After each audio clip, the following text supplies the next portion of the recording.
नमस्कार, APN news पर आपका स्वागत है। मैं हूं आपके साथ शालिनी श्रीवास्तव। दिल्ली नगर निगम चुनाव 2022 को लेकर मतदान प्रतिक्रिया जोरों शोरों पर है। सुबह 8 बजे से शुरू हुई ये मतदान प्रतिक्रिया शाम 5 बजे तक चलने वाली है। आपको बता दें, दिल्ली में 70 विधानसभा सीटें हैं, लेकिन चुनाव केवल 68 सीटों पर ही हो रहा है। यानी 68 सीटों में कुल 250 वार्ड है, जिसके लिए मतदान जारी है। 7 दिसंबर को इसके नतीजे आ जाएंगे। वहीं इस चुनाव में कुल 1349 उम्मीदवार हैं। इनमें से निर्दलीय उम्मीदवारों की संख्या 382 बताई गई है।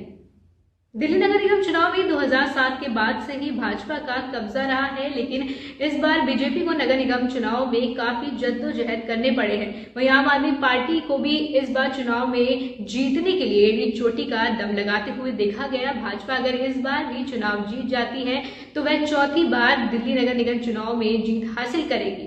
वहीं पिछले 15 सालों से एमसीडी में बीजेपी का ही कब्जा देखने को मिला है। वहीं दिल्ली के सीएम अरविंद केजरीवाल ने लोगों से वोट डालने की अपील की।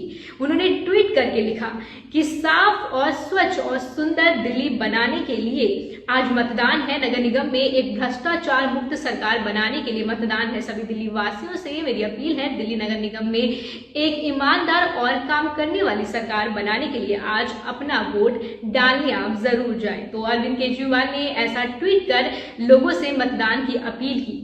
दिल्ली नगर निगम चुनाव 2022 में कुल 1349 उम्मीदवार मैदान में हैं, जिसमें से बीजेपी और आम आदमी पार्टी दोनों ने नगर निगम चुनाव के सभी 250 वार्डों के लिए उम्मीदवार उतारे हैं, लेकिन कांग्रेस ने 247 वार्डों पर ही अपने उम्मीदवार खड़े किए हैं। एमसीडी चुनाव में 24 ऐसे वार्ड हैं जहां कोई निर्दलीय उम्मीदवार खड़ा ही नहीं है।